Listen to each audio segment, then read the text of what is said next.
Welcome to A edu और ए edu के हमारे इस YouTube चैनल में आप सभी का स्वागत है। तो मध्यकालीन भारत के इतिहास में हम लोग विजयनगर साम्राज्य को पढ़ रहे थे, जिसके अंतर्गत हमने विजयनगर साम्राज्य के संगम वंश जो कि एक महान वंश था उसे समाप्त किया। और उसके बाद अब हम लोग चल रहे हैं संगम वंश के बाद विजयनगर साम्राज्य में दूसरा वंश था जिसका नाम था सालुब राजवंश। और उसके बाद हम लोग इसमें कृष्ण देवराय को देखेंगे तुलुब राजवंश के अंतर्गत। तो चलिए शुरुआत करते हैं हम लोग सालुब राजवंश को। तो सालुब राजवंश में 3 राजा हुए। एक का नाम था सालुब नरसी देवराय, जिसे सालुब नरसी कहा जाता है। दूसरा इमादी नरसिंह और तीसरा नरसा नायक। हालांकि तिम भोपाल भी हुआ था, लेकिन 2-4 दिन के बाद ही उसे हटा दिया गया। तो थिम्प भोपाल और नरसा नायक, इमादी नरसिंह और सालुब नरसिंह देवराय या सालुब नरसिंह, ये सालुब वंश राजवंश के शासक हुए। तो चलिए हम लोग सालुब राजवंश को एक एक करके देखें। तो सालुब नरसिंह देवराय, सालुब नरसिंह यह पहला शासक था। तो विजयनगर में सालुब वंश का संस्थापक था। कब? 1485 ईस्वी में। प्रौढ़ देवराय जो कि अंतिम शासक था संगम वंश का। तो उसके बाद इसका शासन आता है। क्योंकि जब सत्ता डगमगाने लगती है, सभी राज्य धीरे धीरे स्वतंत्र होने लगते हैं, तो सालुब नरसिंह जो कि सामंत हुआ करता था उस संगम वंश का, तो इसने सत्ता अपने हाथों में ले ली और उसके बाद अपने एक वंश की स्थापना की जिसका नाम था सालुब राजवंश। तो विजयनगर में सालुब वंश का संस्थापक था यह सालुब नरसिंह। कब? 1485 ईस्वी में इसकी स्थापना की। सेना को शक्तिशाली बनाने के लिए अरब व्यापारियों से घोड़े की खरीदारी। तो सालुब नरसिंह ने सेना को मजबूत बनाने के लिए, शक्तिशाली बनाने के लिए अरब व्यापारियों से घोड़े की खरीदारी की। अर्थात अरब व्यापारियों से घोड़ा खरीदा। विश्वासी सेनापति नरसा नायक सालुब नरसिंह के द्वारा इसी को प्रशासन की जिम्मेदारी। तो यह बहुत ही इंपॉर्टेंट है। नरसा नायक जो कि बेडार नायक नामक एक जाति का सामंत था, सेनापति था। किसका? तो सालुब नरसिंह का। तो इसका एक विश्वासी सेनापति था सालुब नरसिंह का, जिसका नाम था नरसा नायक। तो सालुब नरसिंह के द्वारा इसी को प्रशासन की जिम्मेदारी दी गई थी। किसे? तो नरसा नायक को। इसका एक दरबारी कवि था माधव संत श्री पदा राय, संस्कृत के कामराम गुरु के रचयिता एवं कन्नड़ कवि लिंग। तो 2 कवि इसके राज दरबारी कवि थे। एक का नाम था माधव संत श्री पदा राय, जिन्होंने संस्कृत के कामराम गुरु नामक एक ग्रंथ की रचना की। और दूसरे जो दरबारी कवि थे वे कन्नड़ कवि थे, जिनका नाम क्या था? लिंग। जिनका नाम था लिंग, याद रखेंगे। तो 2 राज दरबारी कवि थे इस सालुब नरसिंह के। एक का नाम था माधव संत श्री पदा राय। तो माधव संत श्री पदा राय, जिन्होंने एक महत्वपूर्ण पुस्तक, संस्कृत का महत्वपूर्ण पुस्तक कामराम गुरु की रचना की। और दूसरा कन्नड़ कवि जिनका नाम था लिंग। ये दोनों इस सालुब नरसिंह के राज दरबारी कवि थे। 1452 ईस्वी में संगम वंश के शासक मल्लिकार्जुन राय के शासनकाल में गवर्नर अर्थात महामंडलेश्वर की पदवी। तो 1452 ईस्वी में सालुब नरसिंह को मल्लिकार्जुन राय के शासनकाल में, जो कि संगम वंश का शासक था, उसके शासनकाल में इस सालुब नरसिंह को कौन सी पदवी मिली? तो गवर्नर, अर्थात उस समय गवर्नर को महामंडलेश्वर कहा जाता था। तो इसे महामंडलेश्वर या फिर गवर्नर या राज्यपाल की पदवी प्राप्त हुई। याद रखेंगे।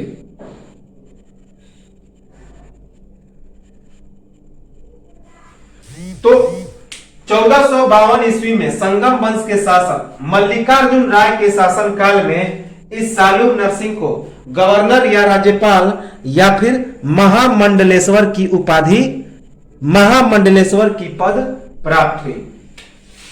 इसके पिता का नाम सालुबा गुंडा जो चंद्रगिरी के राज्यपाल थे। तो सालुब नरसिंह के पिता कौन थे? तो सालुबा गुंडा जो कि चंद्रगिरी के राज्यपाल थे। विरूपाक्ष राय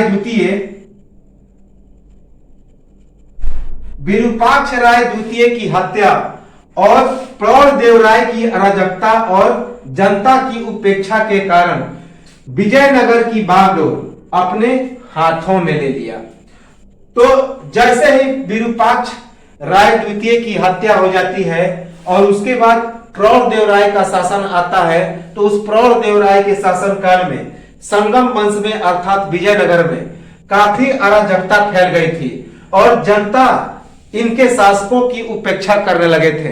तो जनता की उपेक्षा और उसके शासन में अराजकता फैलने के कारण इसने सालुब नरसिंह ने विजयनगर की बागडोर अपने हाथों में ले ली।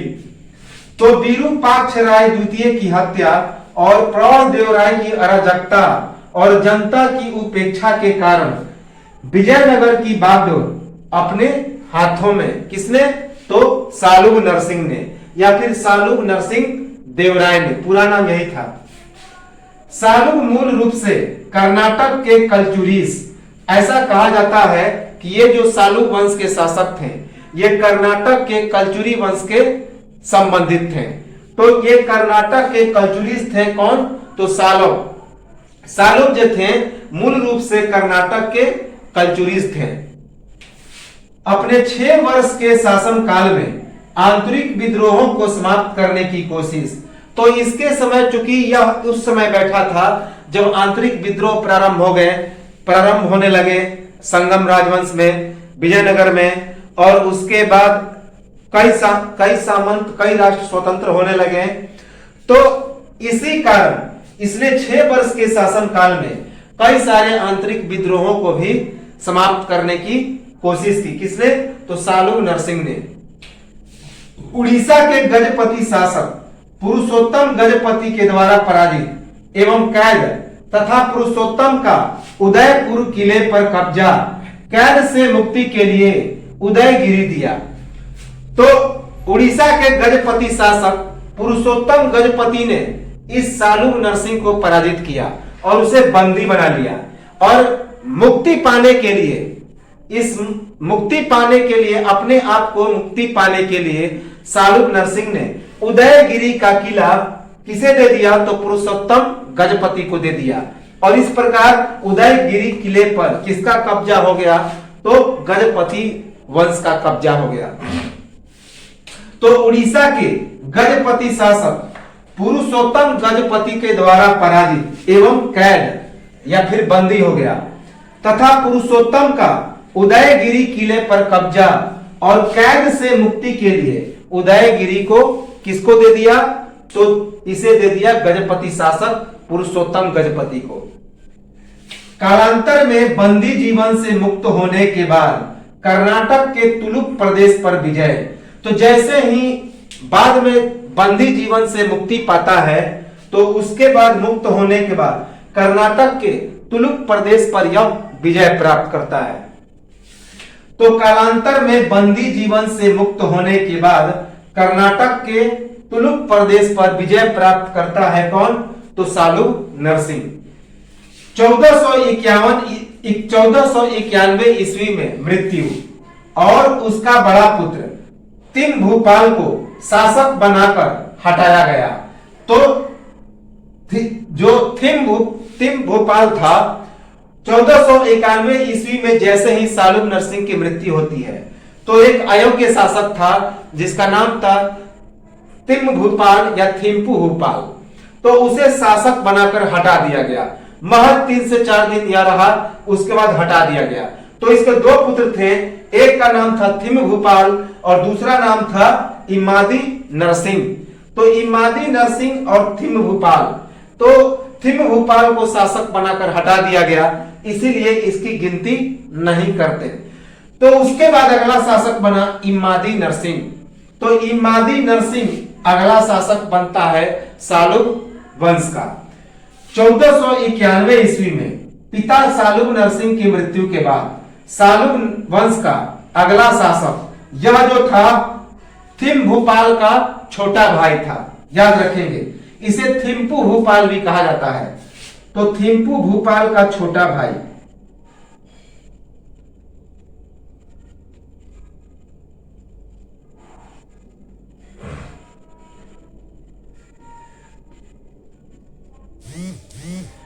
तो सालुब वंश का शासक बना। यह अल्प वयस्क शासक था, अर्थात इसकी आयु शासक बनने के लिए काफी कम थी। तो अल्प वयस्क शासक था कौन? इमादी नरसिंह या इमाडी नरसिंह कहा जाता है। यह थिम्प भूपाल का छोटा भाई और सालुब नरसिंह का छोटा पुत्र था। बड़ा कौन था? तो थिम्प भूपाल या फिर थिम्पू भूपाल। अल्प व्यस्तता का लाभ उठाकर इसके संरक्षक नरसा नायक द्वारा बंदी और नरसा नायक का साम्राज्य पर कब्जा। तो अभी हमने बताया था कि इसका एक विश्वासी सेनापति था सालुब नरसिंह का, जिसका नाम था नरसा नायक, जो कि बेडार नायक नामक जाति से ताल्लुकात रखता था। तो 1491 ईस्वी में सालुब नरसिंह की मृत्यु के बाद इसका छोटा पुत्र सालुब वंश का अगला शासक बनता है, जिसका नाम था इमादी नरसिंह। और यह अल्प वयस्क शासक था, उम्र इसकी कम थी शासक बनने के लिए। तो इसी का लाभ उठाकर जो विश्वासी सेनापति था सालुब नरसिंह का, जिसका नाम था नरसा नायक, उसने क्या किया? जो कि इसका संरक्षक बना था। किसका? तो इमाडी नरसिंह का। तो नरसा नायक इमाडी नरसिंह का संरक्षक था और इमाडी नरसिंह के अल्प व्यस्तता का लाभ उठाकर उसने क्या किया कि इमाडी नरसिंह को कैद कर लिया। इमाडी नरसिंह को बंदी बनाकर उसे कैद कर लिया और नरसा नायक साम्राज्य पर कब्जा कर लिया। याद रखेंगे, नरसा नायक के द्वारा पेनकोंडा के किले में कैद और नरसा नायक ने इमाडी नरसिंह को बंदी बनाकर पेनकोंडा के किले में कैद कर लिया। तो याद रखेंगे कि 1491 ईस्वी में सालुब नरसिंह की मृत्यु के बाद उसका छोटा पुत्र सालुब वंश का अगला शासक बनता है, जो एक अल्प वयस्क शासक था। उसका नाम था इमाडी नरसिंह। उसका बड़ा भाई था तिम भूपाल या थिम्पू भूपाल। और इसी अल्प व्यस्तता का लाभ उठाकर जो सालुब नरसिंह का विश्वासी सेनापति था, जिसका नाम था नरसा नायक, तो उसने क्या कर लिया, और यही नरसा नायक इस इमाडी नरसिंह का संरक्षक भी था। तो इमाडी नरसा नायक ने इस इमाडी नरसिंह को बंदी बनाकर कैद कर लिया और उसके बाद साम्राज्य पर कब्जा कर लिया। और कहां पे कैद किया? तो पेनकोंडा के किले में। कहां पे? तो पेनकोंडा के किले में। और अगला जो शासक बन बैठता है उसका नाम था नरसा नायक। तो इससे प्रश्न पूछे जाते हैं, सालुब नरसिंह का सेनापति और 1491 ईस्वी में इमाडी नरसिंह को कैद कर सालुब राजवंश का अगला शासक। तो 14 सालुब नरसिंह का यह सेनापति था नरसा नायक, और 1491 ईस्वी में इमाडी नरसिंह को कैद करके अगला शासक बनता है किसका? तो सालुब राजवंश का। रायचूर दोआब के अनेक किले पर कब्जा, साथ ही बीजापुर, बिदर, मदुरा, श्रीरंगपट्टम पर विजय। तो इसने क्या किया? रायचूर दोआब के अनेक किले पर कब्जा कर लिया नरसा नायक ने। साथ ही बीजापुर, बिदर, मदुरा, श्रीरंगपट्टम, इन सभी जगहों पर भी क्या किया? तो विजय प्राप्त किया। उड़ीसा के गजपति शासक प्रताप रुद्र देव गजपति पर विजय। तो नरसा नायक ने उड़ीसा के गजपति शासक, जिसका नाम था प्रताप रुद्र देव गजपति, उस पर यह विजय प्राप्त करता है। कौन? तो नरसा नायक। चेर चोल तथा पांड्य शासक नरसा नायक के अधीन विजयनगर साम्राज्य की अधीनता स्वीकार करने को विवश। तो चोल, चेर तथा पांड्य शासक इस नरसा नायक के अधीन हो गए और विजयनगर के साम्राज्य के अधीनता स्वीकार करने के लिए वे क्या हो गए, उनको नरसा नायक ने विवश कर दिया। तो नरसा नायक ने चेर, चोल तथा पांड्य वंश के राजाओं को विजयनगर साम्राज्य के अधीन होने पर विवश कर दिया, चेर, चोल और पांड्य। 1505 ईस्वी में पुत्र वीर नरसिंह के द्वारा हत्या एवं तुलुक वंश की स्थापना, और यह घटना दूसरे बड़ा पहाड़ के नाम से प्रसिद्ध है। तो प्रथम बड़ा पहाड़ किसे कहा गया था, जब इस सालुब राजवंश की स्थापना की जाती है सालुब नरसिंह के द्वारा, और जैसे ही तुलुक वंश की स्थापना होती है किसके द्वारा, तो वीर नरसिंह के द्वारा 1505 ईस्वी में, किसे, तो नरसा नायक की हत्या करके और इमाडी नरसिंह की हत्या करके। तो दोनों की हत्या कर देता है कौन, तो वीर नरसिंह। तो 1505 ईस्वी में इस नरसा नायक का पुत्र था जिसका नाम था वीर नरसिंह, तो इसने नरसा नायक की हत्या कर दी, साथ ही साथ इमाडी नरसिंह की भी हत्या कर दी, और उसके बाद तुलुक वंश की स्थापना की। कब, 1505 ईस्वी में। और यह घटना दूसरा बला पहाड़ के नाम से प्रसिद्ध है। दूसरा बला पहाड़, पहला जब सालुब राजवंश की स्थापना हुई उसे प्रथम बला पहाड़ कहा जाता है, और दूसरा बला पहाड़ जब इस तुलुक राजवंश की स्थापना हुई। विजयनगर युग में प्राप्त शिलालेखों के आधार पर सालुब वंश का साक्ष्य सालुब नरसिंह देव राय के महान दादा मंगल देव।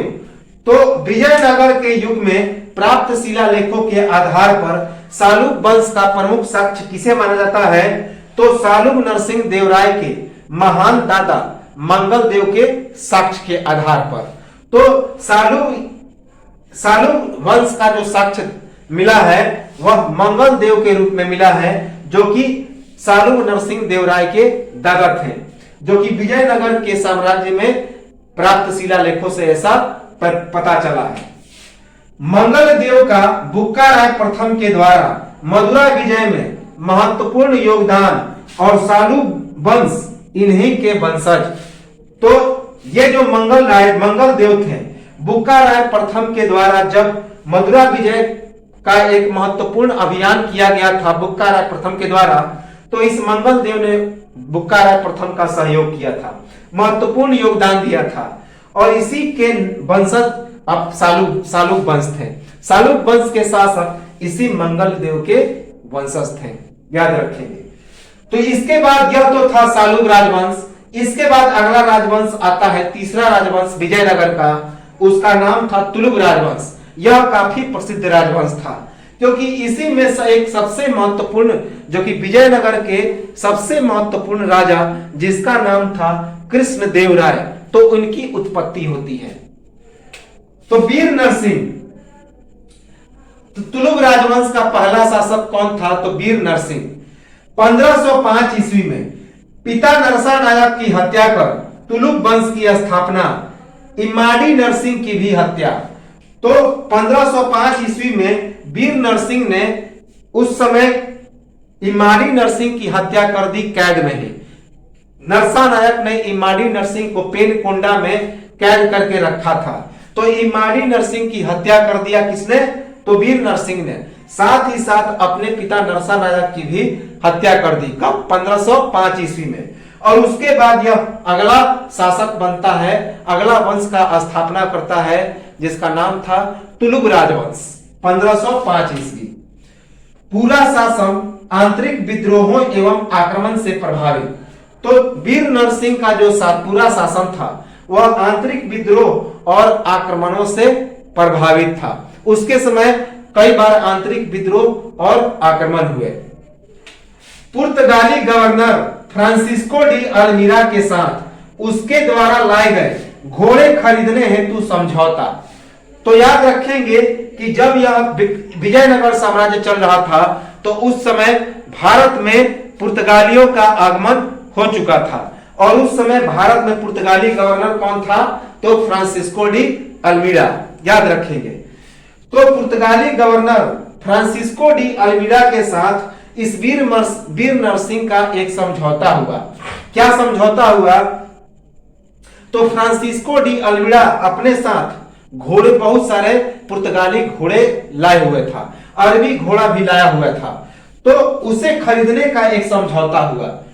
तो पुर्तगाली गवर्नर फ्रांसिस्को डी अल्मीडा के साथ उसके द्वारा लाए गए घोड़े खरीदने हेतु समझौता हुआ। किसके साथ? तो वीर नरसिंह के साथ। अपने राज्य से विवाह कर को हटाकर एक उदार नीति की शुरुआत। तो इसका एक महत्वपूर्ण कार्य था वीर नरसिंह का। इसने अपने राज्य से विवाह पर लगने वाले टैक्स, विवाह कर को समाप्त कर दिया, अर्थात मैरिज टैक्स, विवाह कर को समाप्त करके एक उदार नीति का परिचय दिया, उदार नीति की शुरुआत की। पुर्तगाली यात्री नूनीज के अनुसार वीर नरसिंह एक धार्मिक राजा जिसके द्वारा पवित्र स्थानों पर दान। तो पुर्तगाली यात्री नूनीज जो कि 16वीं शताब्दी में भारत आया था, तो उस नूनीज ने क्या कहा कि वीर नरसिंह एक धार्मिक राजा था और उसने पवित्र स्थानों पर काफी सारा दान दिया था। तो पुर्तगाली यात्री नूनीज के अनुसार वीर नरसिंह एक धार्मिक राजा था जिसके द्वारा पवित्र स्थानों पर काफी सारा दान दिया गया था। अपने नागरिकों को युद्ध प्रिय तथा मजबूत बनाने के लिए प्रेरणा। तो यह वीर नरसिंह ने अपने नागरिकों को युद्ध प्रिय और मजबूत बनाने के लिए प्रेरणा दिया, याद रखेंगे। 1509 ईस्वी में मृत्यु। तो 1509 ईस्वी में इस वीर नरसिंह की मृत्यु हो जाती है। 1509 ईस्वी में इसे एक उपाधि प्राप्त हुई थी, यह एग्जाम में पूछा गया है, भुजबल की उपाधि। तो वीर नरसिंह को एक उपाधि मिली थी, कौन सी उपाधि? तो भुजबल की उपाधि मिली थी वीर नरसिंह को। तो यह तो था वीर नरसिंह।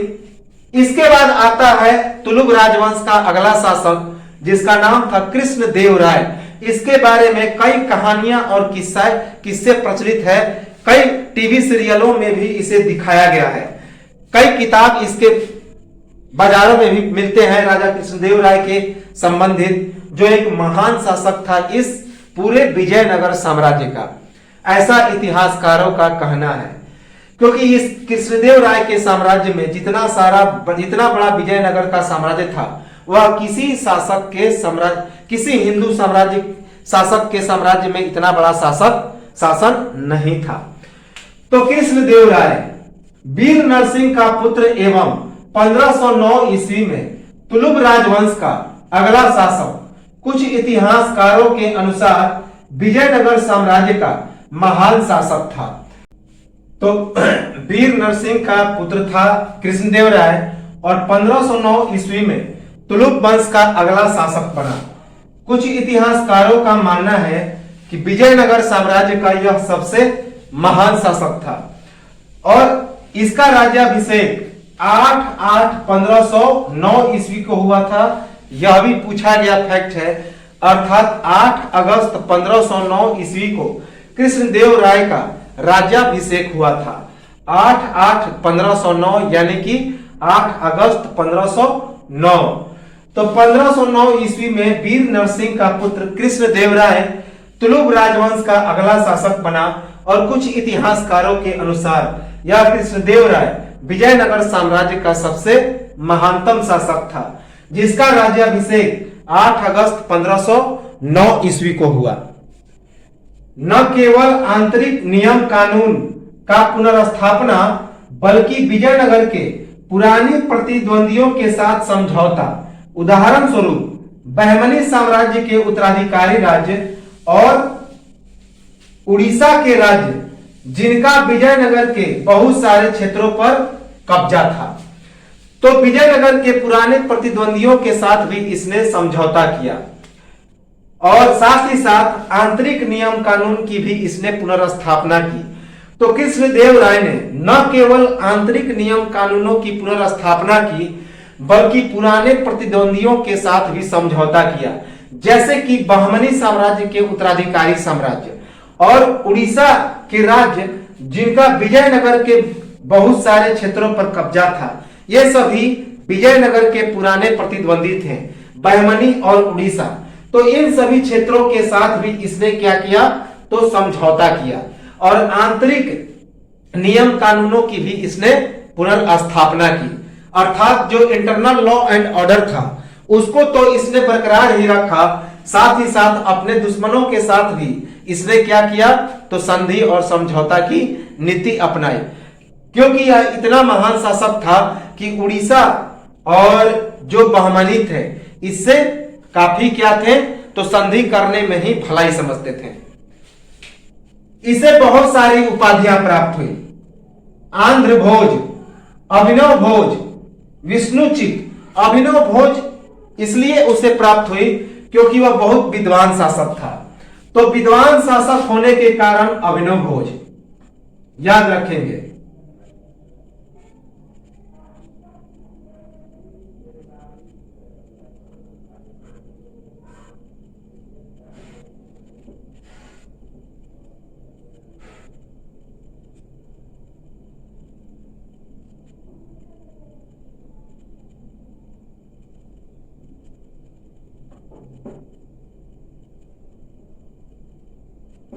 तो यह एक विद्वान शासक था और विद्वानों का संरक्षक था। बहुत सारे विद्वान इस कृष्णदेव के दरबार में रहते थे और यह खुद एक विद्वान शासक था। तो इसी कारण इसे अभिनव भोज की उपाधि प्राप्त हुई थी। तो आंध्र भोज, अभिनव भोज, विष्णुचित्त, उसके बाद और भी उपाधियां प्राप्त हुई, जैसे कि आंध्र पितामह, यवन राज्य, स्थापनाचार्य, तेलुगु भोज, विष्णुचित्त। ये सभी उपाधियां किसे प्राप्त हुई थी, तो राजा कृष्णदेव राय को। तो राजा कृष्णदेव राय को कौन कौन सी उपाधि प्राप्त हुई, एक आंध्र भोज, अभिनव भोज। ये दो इंपॉर्टेंट है, इनके बारे में एग्जाम में बार बार पूछा जाता है। तो आंध्र भोज, अभिनव भोज, विद्वान शासक एवं विद्वानों का संरक्षक होने के कारण इसे अभिनव भोज की उपाधि प्राप्त हुई। उसके बाद विष्णुचित्त, उसके बाद स्थापनाचार्य, तेलुगु भोज, उसके बाद आंध्र पितामह और यवन राज्य की उसे उपाधि प्राप्त हुई थी। इसकी जो जाति थी बंडार नायक जाति थी, क्योंकि यह किसका वंशज था, तो नरसा नायक का वंशज था। नरसा नायक का पुत्र था वीर नरसिंह और नरसा नायक इसी बेडार नायक की जाति का था। तो इसी कारण इसका जो जाति था, किसका, तो कृष्णदेव राय का, वह बेडार नायक जाति था। इसने एक नगर का निर्माण किया, दो नगर का निर्माण किया था। एक का नाम था हॉसपॉट, जो कि अपनी पत्नी की याद में निर्माण किया था, याद रखेंगे। क्या नाम था, तो हॉसपॉट। और एक बात और याद रखेंगे कि बाबरनामा में मेवाड़ एवं विजयनगर का उल्लेख किया गया है। बाबरनामा, जिसे तुजुके बाबरी भी कहा जाता है, जिसकी रचना खुद बाबर ने की थी। तो बाबरनामा में मेवाड़ एवं विजयनगर का उल्लेख किया गया है। गजपतियों से उदयनगर के किले के पर कब्जा। तो गजपतियों से उदयगिरी के किले पर इसने एक बार फिर से कब्जा कर लिया था। याद रखेंगे कि गजपतियों से उदयगिरी के किले पर कब्जा किया किसने, तो राजा कृष्णदेव राय ने। बीजापुर को पराजित कर रायचूर दोआब पर कब्जा, कब, तो 1520 ईस्वी में। 1520 ईस्वी में राजा कृष्णदेव राय ने बीजापुर को पराजित करके रायचूर दोआब पर कब्जा कर लिया। याद रखेंगे कब, तो 1520 ईस्वी में बीजापुर को पराजित करके रायचूर दोआब पर कब्जा कर लिया। दोआब का मतलब होता है दो नदियों के बीच की भूमि, इसे हमने बताया था। 1510 ईस्वी में फ्रांसीसी गवर्नर अल्बुकर्क के द्वारा भटकल और मंगलोर में कारखाने खोलने की अनुमति के लिए फादर लुई को कृष्णदेव राय के दरबार में भेजा गया। तो विजयनगर उस समय प्रसिद्ध शहर था, भव्य शहर था, और वहां पर कारखाना खोलने के लिए 1510 ईस्वी में उस समय फ्रांसीसी गवर्नर अल्बुकर्क, तो अल्बुकर्क ने भटकल एवं मंगलोर में कारखाना खोलने की अनुमति के लिए फादर लुई को कृष्णदेव राय के दरबार में भेजा। तो 1510 ईस्वी में फ्रांसीसी गवर्नर अल्बुकर्क के द्वारा भटकल एवं मंगलोर में कारखाना खोलने की अनुमति के लिए किसे भेजा गया? तो कृष्णदेव के दरबार में, कृष्णदेव राय के दरबार में फादर लुई को भेजा गया। किसके द्वारा?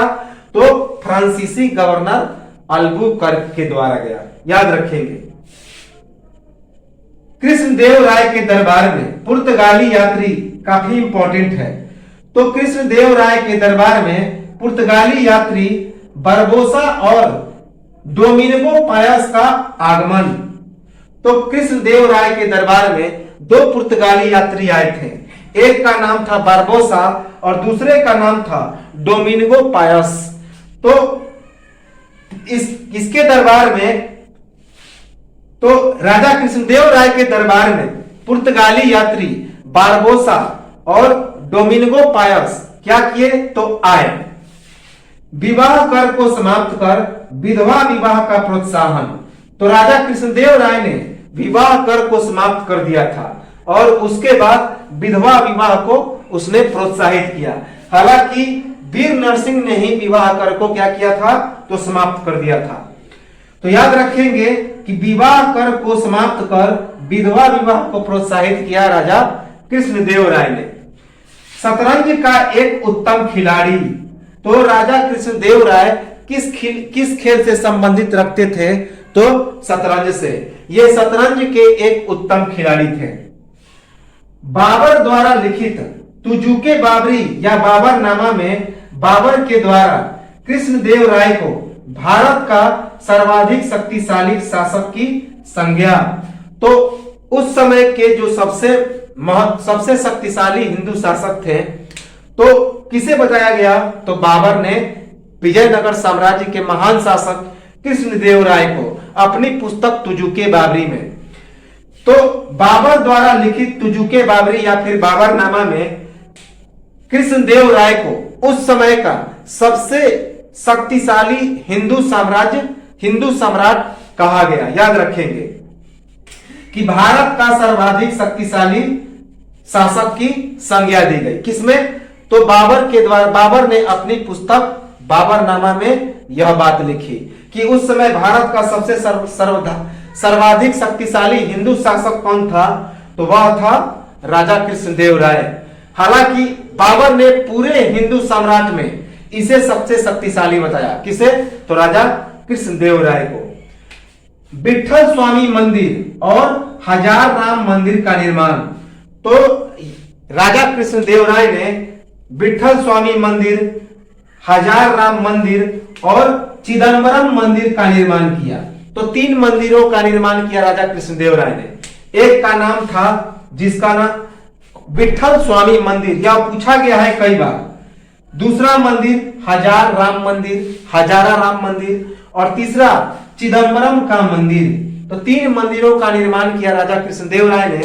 एक विठल स्वामी मंदिर, दूसरा हजारा राम मंदिर और तीसरा चिदंबरम मंदिर। याद रखेंगे। उड़ीसा के इसके राजगुरु थे व्यास राज। इंपॉर्टेंट है, यह भी पूछा गया है कि राजा कृष्णदेव राय के जो राजगुरु थे उनका क्या नाम था? तो उनका नाम था व्यास राज। याद रखेंगे कि राजा कृष्णदेव राय के राजगुरु का क्या नाम था? व्यास राज। उड़ीसा के शासक रुद्र प्रताप रुद्र देव गजपति। तो उड़ीसा के शासक प्रताप रुद्र देव गजपति को पराजित कर यहां से बाल कृष्ण की एक मूर्ति प्राप्त की विजय स्मारक के रूप में। तो उड़ीसा के गजपति शासक प्रताप रुद्र देव गजपति को पराजित करके वहां से बाल कृष्ण की एक मूर्ति प्राप्त की राजा कृष्णदेव राय ने और उसे विजय स्मारक के रूप में अपने साथ ले गया। याद रखेंगे कि उड़ीसा के गजपति शासक प्रताप रुद्रदेव गजपति को पराजित कर यहां से बाल कृष्ण की एक मूर्ति प्राप्त की। किस रूप में? तो विजय स्मारक के रूप में, और अपने साथ ले गया। इसका शासनकाल तेलुगु साहित्य का क्लासिक युग, काफी इंपॉर्टेंट है कि तेलुगु साहित्य का क्लासिक युग किसके शासनकाल को कहा जाता है? तो राजा कृष्णदेव राय के शासनकाल को तेलुगु साहित्य का क्लासिक युग। नागलपुर और हॉसपेट नामक नगर की निर्माण, तो याद रखेंगे इसने दो नगरों का निर्माण किया, एक नागलपुर और दूसरा हॉसपेट। तो हॉसपेट और नागलपुर नामक दो नगरों का निर्माण किया राजा कृष्णदेव राय ने, और जो हॉसपेट नगर था वह अपनी पत्नी की याद में निर्माण किया था। किसने? तो राजा कृष्णदेव राय ने। नागलपुर और हॉसपेट याद रखेंगे। दरबार में तेलुगु साहित्य के 8 विद्वानों का आश्रय, जिन्हें अष्ट दिग्गज की संज्ञा। इनमें से पेडाना नामक तेलुगु और संस्कृत कवि सबसे प्रमुख। तो याद रखेंगे जिनके द्वारा स्वारोचित संभव और मनुचरित नामक ग्रंथों की रचना। याद रखेंगे, बहुत ही इंपॉर्टेंट है, बहुत ही इंपॉर्टेंट है। यह पूछा गया फैक्ट है कि किसके दरबार में अष्ट दिग्गज रहते थे? तो राजा कृष्णदेव राय के दरबार में अष्ट दिग्गज अर्थात 8 महान कवियों का समूह था। उसके दरबार में 8 महान कवि रहते थे। तो दरबार में तेलुगु साहित्य के 8 विद्वानों का आश्रय था। किसके दरबार में? तो राजा कृष्णदेव राय के दरबार में, जिन्हें अष्ट दिग्गज कहा जाता था। इनमें से पेडाना नामक एक तेलुगु और संस्कृत के कवि थे जो सबसे प्रमुख थे, जिन्होंने स्वारोचित संभव और मनुचरित नामक ग्रंथों की रचना की। किसने? तो पेडाना ने। तो याद रखेंगे कि तेलुगु साहित्य के 8 विद्वानों का आश्रय था राजा कृष्णदेव राय के दरबार में, जिन्हें अष्ट दिग्गज कहा जाता था। और इन अष्ट दिग्गजों में पेडाना नामक जो कवि थे वे सबसे प्रमुख थे, जिन्होंने 2 किताबों की रचना की, स्वारोचित संभव और मनुचरित। ये जो पेडाना थे ये तेलुगु और संस्कृत दोनों के कवि थे। स्वयं एक विद्वान शासक और इसी विद्वतावश तेलुगु भाषा में अमुक्ता माल्यद, संस्कृत में जाम्बवंती कल्याणम तथा उषा परिणय नामक ग्रंथ की रचना। तो याद रखेंगे, यह भी इंपॉर्टेंट फैक्ट है कि यह जो राजा कृष्णदेव राय था स्वयं एक विद्वान शासक था, और इसी विद्वता के वश इसने तेलुगु भाषा में एक किताब लिखा। उस किताब का नाम था अमुक्ता माल्यद। उसके बाद संस्कृत में 2 किताबें लिखी, एक का नाम था जाम्बवंती कल्याणम और दूसरा का नाम था उषा परिणय। तो याद रखेंगे कि यह राजा कृष्णदेव राय एक स्वयं विद्वान शासक था, और इसी कारण इसे अभिनव भोज की उपाधि मिली थी। और इसी विद्वता के कारण इसने 3 पुस्तक की रचना की। एक पुस्तक जो था वह तेलुगु भाषा में था, उसका नाम था अमुक्ता माल्यद। इसके बारे में एग्जाम में पूछा जाता है। तो तेलुगु भाषा में अमुक्ता माल्यद, उसके बाद संस्कृत भाषा में 2 किताब, एक का नाम था जाम्बवंती कल्याणम और दूसरे का नाम था उषा परिणय। तो इसकी रचना की किसने? तो राजा कृष्णदेव राय ने।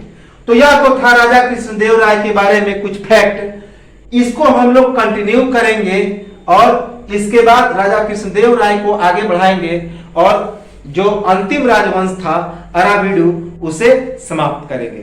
तो एक स्क्रीनशॉट ले लेंगे और हम लोग मिलेंगे कुछ समय के बाद।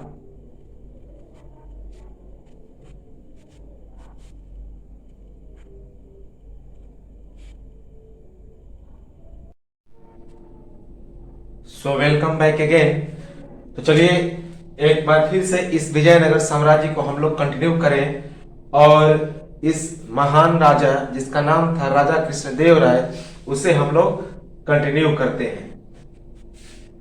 तो प्राचीन इतिहास पर आधारित तेलुगु एवं संस्कृत भाषा में वंश चरितावली नामक ग्रंथ की रचना, संभवतः तेलुगु का अनुवाद संस्कृत में।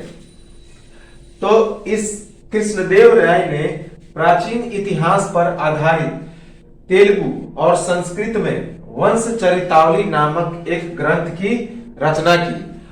सबसे पहले उसने इस ग्रंथ को तेलुगु में रचित किया था और बाद में उसे अनुवाद करके संस्कृत में परिवर्तित कर दिया।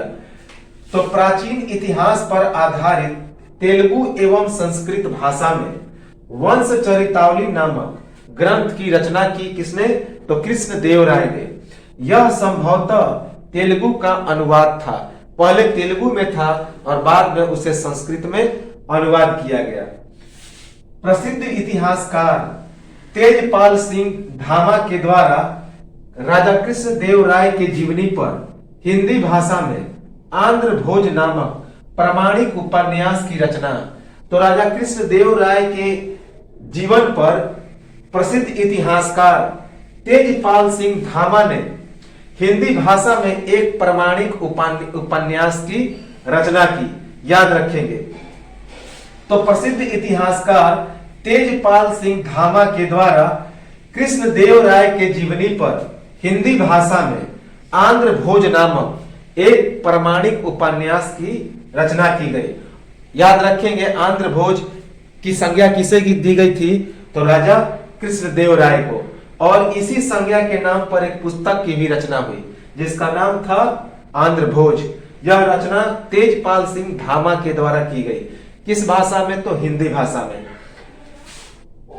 कृष्णदेव राय के प्रधानमंत्री का नाम था अप्पाजी। अप्पाजी दक्षिण की राजनीति के प्रत्येक पक्ष को समझने वाले और राज्य प्रबंध में कुशल। तो याद रखेंगे, इनकी प्रधानमंत्री का नाम था अप्पाजी, जो दक्षिण की राजनीति के प्रत्येक पक्ष को समझते थे और राज्य प्रबंध में काफी कुशल थे। क्या नाम था? तो अप्पाजी। उत्तम तूर के राजा पर विजय। उत्तम तूर के राजा का शिव समुद्रम के दुर्ग में शरण और कावेरी नदी का बहाव बदलकर शिव समुद्रम के दुर्ग पर कब्जा। तो राजा कृष्णदेव राय ने उत्तम तूर के राजा पर भी विजय प्राप्त किया और उत्तम तूर के राजा पराजित होकर शिव समुद्र के दुर्ग में शरण लिया और कावेरी नदी का बहाव बदलकर विजयनगर का सम्राट राजा कृष्णदेव राय ने शिव समुद्रम के दुर्ग पर भी कब्जा कर लिया। जब राजा कृष्णदेव राय को पता चला कि उत्तम तूर का राजा भागकर शिव समुद्रम चला गया है, तो वहां पर भी राजा कृष्णदेव राय ने इसे उत्तम तूर के राजा को छोड़ा नहीं और वहां पर जाकर कावेरी नदी के बहाव को बदलकर शिव समुद्रम के दुर्ग पर कब्जा कर लिया। तो उत्तम तूर के राजा पर विजय, उत्तम तूर के राजा का शिव समुद्रम के दुर्ग में शरण लिया गया और कावेरी नदी का बहाव बदलकर वहां पर भी कृष्णदेव राय ने शिव समुद्रम के दुर्ग पर कब्जा कर लिया। बहमनी साम्राज्य के सुल्तान महमूद शाह पर विजय। तो चूंकि बहमनियों का भी आक्रमण होता रहता था और बहमनी इसी ताक में थे कि कब मौका मिले तो हमला किया जाए, तो इसी कारण बहमनी साम्राज्य के सुल्तान महमूद शाह ने आक्रमण किया। किस पर? तो विजयनगर के साम्राज्य पर कृष्णदेव राय के शासन में। तो बहमनी साम्राज्य के सुल्तान महमूद शाह पर इसने विजय प्राप्त किया कृष्णदेव राय ने। रायचूर, दोआब, गुलबर्गा और बीदर आदि पर विजय प्राप्त कर वहां पर विजयनगर के ध्वज का पताका फहराया कृष्णदेव राय ने। तो रायचूर, दोआब, गुलबर्गा और बीदर आदि के क्षेत्रों पर विजय प्राप्त करके इस कृष्णदेव राय ने विजयनगर के ध्वज का पताका लहराया। प्राचीन हिंदू राजाओं के आदर्शों के अनुसार बहमनी शासक महमूद शाह को उसका राज्य वापस लौटाने पर यवन राज्य स्थापनाचार्य की उपाधि। तो जो हमने बताया था कि उपाधि मिली थी यवन राज्य स्थापनाचार्य, यह उपाधि क्यों मिला था? तो जब महमूद शाह, बहमनी सुल्तान महमूद शाह को कृष्णदेव राय ने पराजित किया था, तो पराजित करने के बावजूद भी इसने एक आदर्श हिंदू राजा का मार्ग स्थापित किया था। कैसे? तो बहमनी शासक महमूद शाह को उसका राज्य वापस लौटाकर और उसके बाद यवन राज्य स्थापनाचार्य की उपाधि प्राप्त की। तो प्राचीन हिंदू राजाओं के आदर्शों के अनुसार चूंकि प्राचीन हिंदू राजाओं का आदर्श था कि जीतकर उनके साम्राज्य को वापस लौटा देते थे, तो उसी के अनुसार इस कृष्णदेव राय ने भी बहमनी शासक महमूद शाह को पराजित करके उसका राज्य उसे वापस लौटा दिया और उसके बाद यवन राज्य स्थापनाचार्य की उपाधि प्राप्त की। यवन राज्य स्थापनाचार्य 1513 ईस्वी में उड़ीसा के गजपति शासक प्रताप रुद्रदेव गजपति को परास्त कर उदयगिरी के किले पर कब्जा। तो 1513 ईस्वी में उड़ीसा के गजपति शासक प्रताप रुद्रदेव गजपति को पराजित करके उदयगिरी के दुर्ग पर कब्जा कर लिया, जो इसका एक महत्वपूर्ण उपलब्धि था। कोंड बिंदु के शासक राजकुमार वीरभद्र का आक्रमण पर वीरभद्र असफल और इस प्रकार कृष्णदेव राय का कोंड बिंदु के दुर्ग सहित कृष्णा नदी के तटीय प्रदेश पर कब्जा। तो कोंड बिंदु के शासक राजकुमार वीरभद्र ने इस कृष्णदेव राय के शासन पर आक्रमण किया, लेकिन वीरभद्र असफल हो गया, पराजित हो गया और कृष्णदेव राय ने कोंड बिंदु के दुर्ग सहित कृष्णा नदी के तटीय प्रदेश पर कब्जा कर लिया। कृष्णा नदी के उत्तर का भी कब्जा। तो कृष्णदेव राय ने कृष्णा नदी के उत्तर क्षेत्रों में भी अपना कब्जा स्थापित कर लिया। तो कृष्णा नदी के उत्तर के क्षेत्रों पर भी इसने अपना अधिकार कर लिया। 1519 ईस्वी में गजपति नरेश की पुत्री से विवाह। इस विवाह के बाद कृष्णा नदी से उत्तर तक का प्रदेश गजपति को वापस।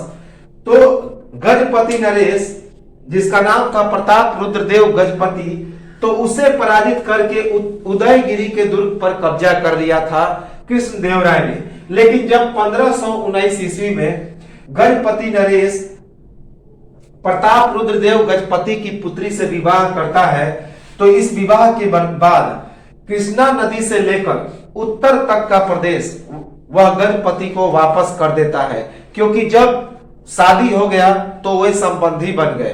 तो इसी कारण जीते हुए प्रदेशों को कृष्णदेव राय ने वापस रिटर्न कर दिया। तो 1519 ईस्वी में गजपति नरेश की पुत्री से विवाह। इस विवाह के बाद कृष्णा नदी से उत्तर तक का प्रदेश गजपति को वापस कर दिया। अनेक मंदिरों, प्रासादों, मंडपों और गोपुरों का निर्माण, जिसमें कृष्णदेव राय के द्वारा निर्मित रामा स्वामी मंदिर के शिला फलकों पर प्रस्तुत रामायण के दृश्य दर्शनीय। तो चूंकि हमने बताया था कि राजा कृष्णदेव राय ने अनेक मंदिरों, प्रासादों, मंडपों और गोपुरों का निर्माण किया था, जिसमें कृष्णदेव राय के द्वारा निर्मित रामा स्वामी मंदिर के शिला फलक पर प्रस्तुत जो रामायण है उसका दृश्य काफी दर्शनीय है, देखने योग्य है कि रामा स्वामी मंदिर का निर्माण किया था इस कृष्णदेव राय ने और उसके शिला फलक पर रामायण भी लिखवाया था। सिंहासन पर बैठने के समय दक्षिण भारत की राजनीतिक स्थिति डामाडोल, पुर्तगालियों का पश्चिमी तट पर आगमन, कांची के आसपास का प्रदेश उत्तम तुर के राजा के हाथ में, उड़ीसा के गजपति नरेश का उदयगिरी से नेल्लोर तक कब्जा और बहमनी राज के द्वारा आक्रमण करने की मौके की तलाश। तो जब यह राजा बना, जब इसका शासनाभिषेक हुआ, राज्याभिषेक हुआ 8 अगस्त 1509 ईस्वी को हमने बताया अभी, तो उस समय दक्षिण भारत की राजनीतिक स्थिति काफी डावाडोल थी, कमजोर थी, क्योंकि पुर्तगालियों का पश्चिमी तट पर आगमन हो चुका था। पुर्तगाली दक्षिणी राज्य के पश्चिमी तट पर आ चुके थे। कराची के आसपास के प्रदेशों पर उत्तम तूर के राजा का कब्जा था। उड़ीसा के गजपति नरेश का उदयगिरी से लेकर नेल्लोर तक कब्जा था और बहमनी राज्य मौके की तलाश में था कि कब हम लोग आक्रमण करें। याद रखेंगे 1529 ईस्वी में पुत्र के द्वारा हत्या, पुत्र का नाम था तिरुमल राय, तो उसके षड्यंत्र के कारण, तो 1529 ईस्वी में अब उसके पुत्र तिरुमल राय ने षड्यंत्र के द्वारा राजा कृष्णदेव राय की हत्या कर दी। तो 1529 ईस्वी में पुत्र तिरुमल के षड्यंत्र के कारण इस राजा कृष्णदेव राय की हत्या हो जाती है। 1529 राजगुरु कुमार व्यास या फिर व्यास राज के द्वारा कृष्णदेव राय के जीवन पर आधारित कन्नड़ भारत नामक पुस्तक की रचना। तो हमने बताया था कि कृष्णदेव राय के राजगुरु का नाम क्या था, तो व्यास राज नाम था। उसे कुमार व्यास भी कहा जाता था। तो कुमार व्यास या राज व्यास के द्वारा कृष्णदेव राय के जीवन पर आधारित एक पुस्तक लिखा गया। उस पुस्तक का क्या नाम था, तो उस पुस्तक का नाम था कन्नड़ भारत, जो कि कन्नड़ भाषा में था। किस भाषा में, तो कन्नड़ में।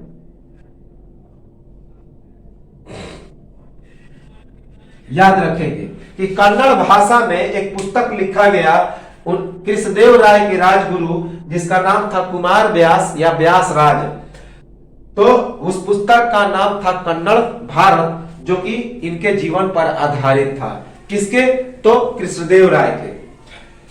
कृष्णदेव राय के द्वारा अल्लसानी पेतन या फिर पेडान के द्वारा रचित ग्रंथ हरि कथा सार के कारण तेलुगु कविता के पितामह की उपाधि। तो हमने बताया था कि इसके समय में जो अष्ट दिग्गज रहते थे, उस अष्ट दिग्गज में सबसे प्रमुख जो कवि थे उनका नाम था पेडान, पूरा नाम था अल्लसानी पेद्दन।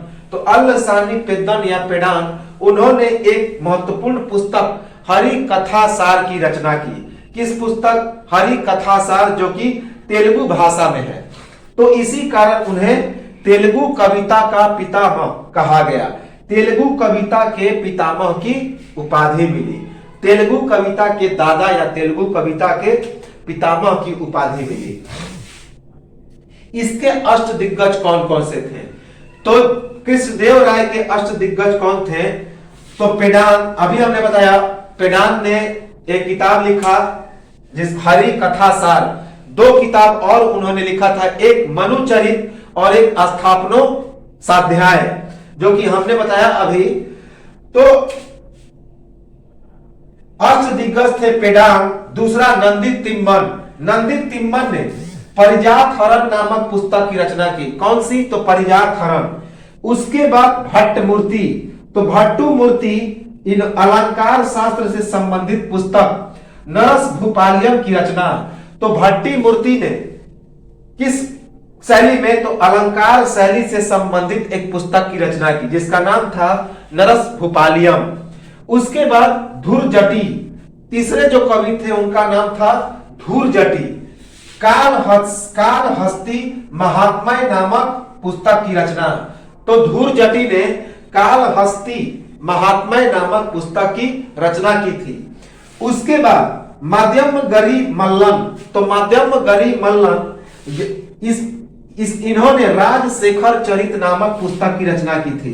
कौन, तो मध्यमगरी मल्लन, इन्होंने राजशेखर चरित नामक पुस्तक की रचना की। उसके बाद अच्चलाजू रामचंद्र, अगले जो कवि थे अच्चलाजू रामचंद्र, जिन्होंने सफल कथा सार संग्रह नामक पुस्तक और राम्या भूदयम नामक ग्रंथ की रचना की। और इन पुस्तकों की रचना पर कृष्णदेव राय ने इन अच्चलाजू रामचंद्र को सम्मान दिया। याद रखेंगे। उसके बाद पिंगली सुर्रन, अगले जो कवि थे पिंगली सुर्रन, उन्होंने राघव पंडिये नामक ग्रंथ की रचना की। और जो 8वें थे उनका इतिहास में नाम दर्ज काफी कम मिलता है। और उन्होंने एक पुस्तक पांडुरंग महात्म्य की रचना की, जिसकी गणना 5 महाकाव्यों में होती है। याद रखेंगे कौन? तो पांडुरंग महात्म्य नामक पुस्तक, जिसकी गणना 5 महाकाव्यों में होती है।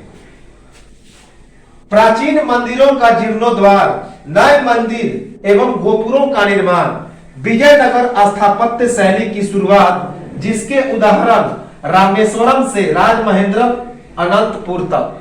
तो इस कृष्णदेव राय ने प्राचीन मंदिरों का जीर्णोद्धार किया, अर्थात पुनरुत्थान किया, नए मंदिर एवं गोपुरों का निर्माण किया, और उसके बाद इसने एक स्थापत्य शैली का शुरुआत किया, जिसे विजयनगर स्थापत्य शैली कहा जाता है। और इसके उदाहरण कहां देखने को मिलते हैं? तो रामेश्वरम से राजमहेंद्रम और अनंतपुर तक। कर के द्वारा धन इकट्ठा कर, सिंचाई की छोटी बड़ी योजनाओं, जल स्रोतों पर बांध, नगर आदि का निर्माण तथा सेना पर खर्च। तो जो टैक्स से धन इकट्ठा होता था, क्योंकि राज्य की आय का प्रमुख साधन था कर, टैक्स, लगान, तो कर के द्वारा जो धन इकट्ठा होता था, तो उसका इस्तेमाल राजा कृष्णदेव राय किस चीज में करता था? तो सिंचाई की छोटी बड़ी योजनाओं को कार्यान्वित करने में, जल स्रोतों पर बांध बनाने में, नगर का निर्माण करने में और सेना पर खर्च करता था। कृष्णदेव राय के द्वारा आंतरिक शांति स्थापना के कारण साहित्य, संगीत और कला को प्रोत्साहन, वैश्यालय तथा मदिरालय का व्यापार, कराधान के कारण स्वतंत्र। तो कृष्णदेव राय ने आंतरिक शांति की स्थापना की थी। इसी कारण इसके शासनकाल में साहित्य, संगीत और कला को प्रोत्साहन मिला था।